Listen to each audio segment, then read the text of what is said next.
gentlemen, thank you for joining us. This is Pastor Rosemary coming to you from Ansara Angels Ave.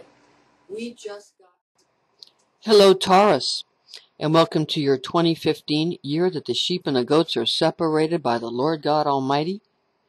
This is Pastor Rosemary coming to you from Ansara Angels Ave. Thank you for joining us, Taurus. Okay, Taurus, 2015 is going to be quite a year. First, we want to let you know that you're going to be affected heavily by the planet Venus, which is your ruling planet in the ancient Egyptian system. The ancient Egyptian system is where the pineal gland came online. And the Christian system is where the pineal gland that came online comes online for everybody. That's the difference. At first, it was only for the pharaoh. Now, we all can find the pharaoh within, and we all can be online, meaning we all become the anointed one, the Messiah, the Christ, the Christos. We all become that in the Christ consciousness age of Aquarius that is on us now. If you look in the east, when the sun rises in the morning, you will see the constellation of Aquarius. We are in the age of Aquarius. You can go right outside and look at it. All right, now, why does Venus rule both Libra and Taurus? That's because Libra is an air sign, and that's masculine. It rules the day. And the Venus night attribute is Taurus, because you're an earth sign. Feminine rules the night. That's the reason for that. Now this year, coming up, 2015, Venus goes retrograde on July 25th of 2015. It ingresses retrograde in Virgo, which means the relationships that you're having with other people, what's going to decrease is not necessarily the relationships, but rather, because of Virgo, it's going to be the analysis of relationships, analyzing relationships with a chart and a graph. And well, if we do this and then this happens and then we can get this person to do this and then I'll be happy. And why isn't that working? Because that doesn't work. It doesn't work for anything. We are all guilty of this. If I can do this, then how do I get that? That's not what analysis is for. Analysis is for the purpose of making the moment pristine and beautiful. It is not for the purpose of trying to control the future. We manifest the future with our feelings. Now, Venus will ingress into Leo and go direct. This transit happens on September 6th of 2015, where Venus goes into Leo direct. Again, September 6th, 2015. What happens at this juncture is that your relationships, because Venus rules relationships, and relationships are a part of business, health, and love, because everything's a relationship. Health is your relationship with yourself. Business is your relationship with others through money. And other forms of human relationships come via love or friendship or attention or assistance or whatever. Or just basic attention. Now, Leo rules over the divine tone of I want. Your I have. Taurus is I have. So you're going to be better able to get what you want as of September 6th of 2015. Taurus. Because you're going direct. Venus goes direct in Leo. Okay? So it'll ease up.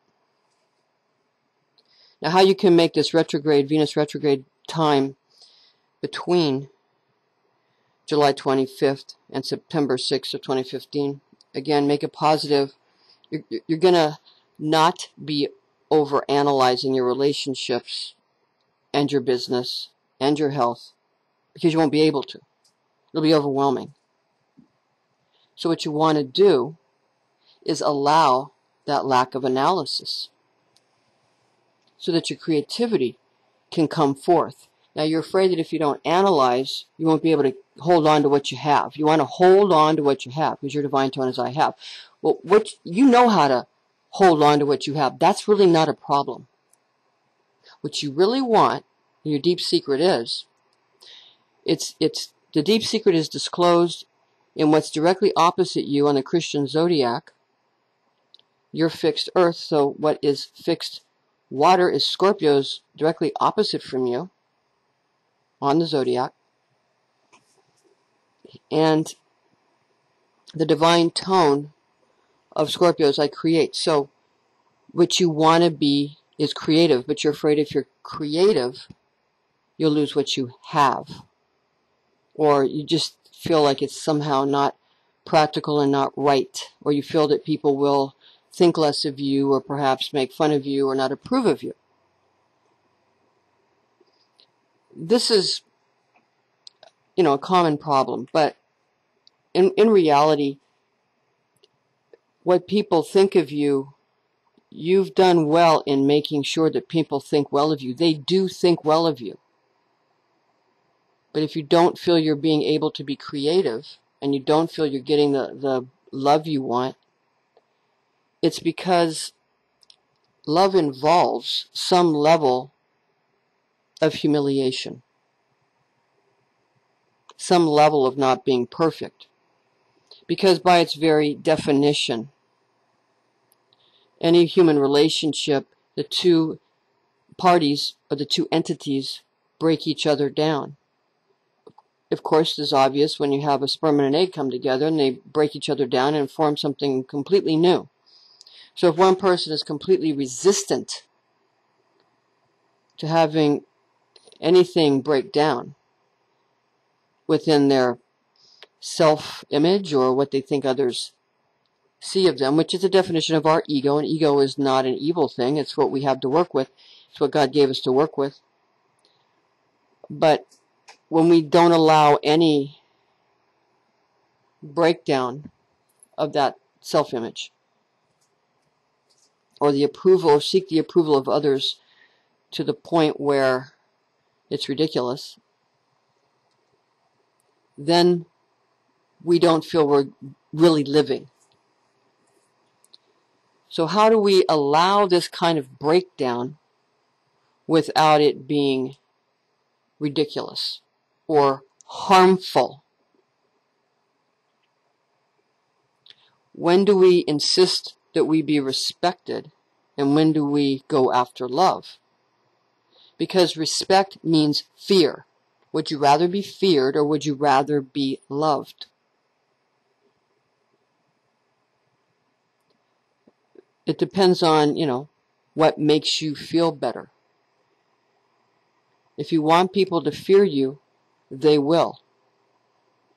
And then they'll respect you greatly, but you'll be very lonely. If you want people to love you, you'll seek approval. Both of these are extremist ideals. So again, we find the middle pillar. Let's not cause fear.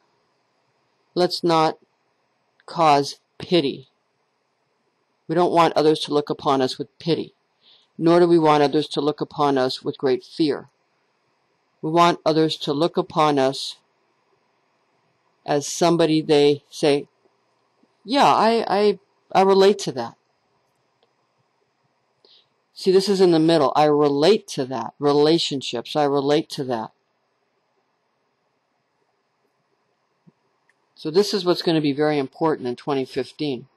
Now, the Christian Kabbalistic gematria of 2015 for Venus and for you, your ruling planet, Taurus, is 54, which exalts Jesus Christ as King of the universe, casting Lucifer out of heaven. this difference between Lucifer and Jesus and Leviathan and Moloch, all these different entities and various angel names, and Tahan Sohan, and Jehovah, and Yahweh, and Yeshua ben Yosef, and Isa ben Yosef, and Jesus ben Miriam.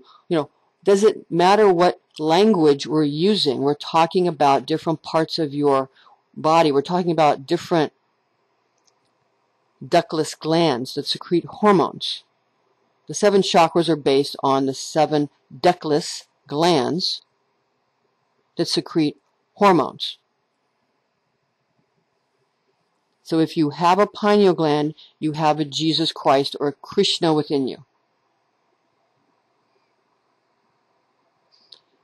If you have a frontal lobe, you have the sun god within you, Ra. If you have a back of your head,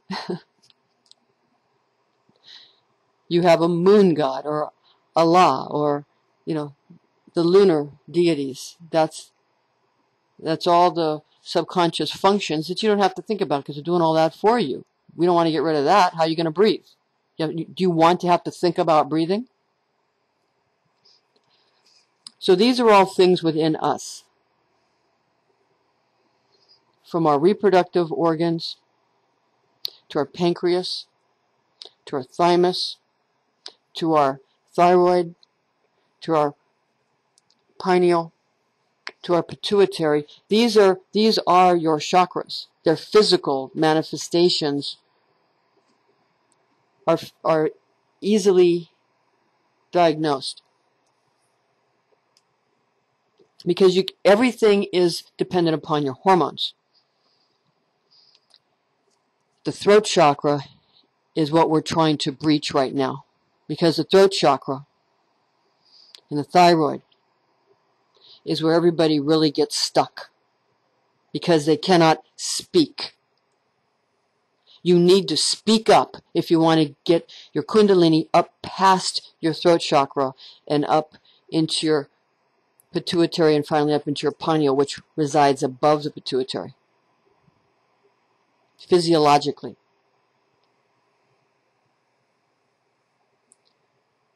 So, how do you do that? You speak up. Now, kundalini is that evil? Anything coming from below, if you want to say it's evil, yes, it's feminine, it's evil, it's dark. How many times do we have to say, if you have only the sun, you fry. If you have only the moon, you freeze. Those are both forms of hell. The middle pillar, where things are balanced, is heaven. You cannot live in all light. You cannot live in all darkness. You must exist within the nexus between the two. That's where creation happens. That's where life happens. Live, spelled backwards, is evil.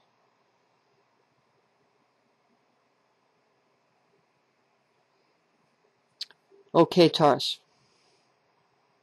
Remember, deeper understanding, esoteric Christianity is not any more evil than anything else. Just playing dumb is not what the Messianic kingdom is about. Speaking up and letting others know that you understand and that you see how things merge and balance each other is what's going to save this planet. Because Christmas of 2015 is going to be a bear, and there could be a war if we don't all stop pointing fingers at other people and understand that those fingers are pointing back at ourselves. Because we all have all of these things within us. We have survival chakras. We have pineal glands. We all have these things. They're all necessary. Thank you, Taurus, for joining us. We'll see you soon.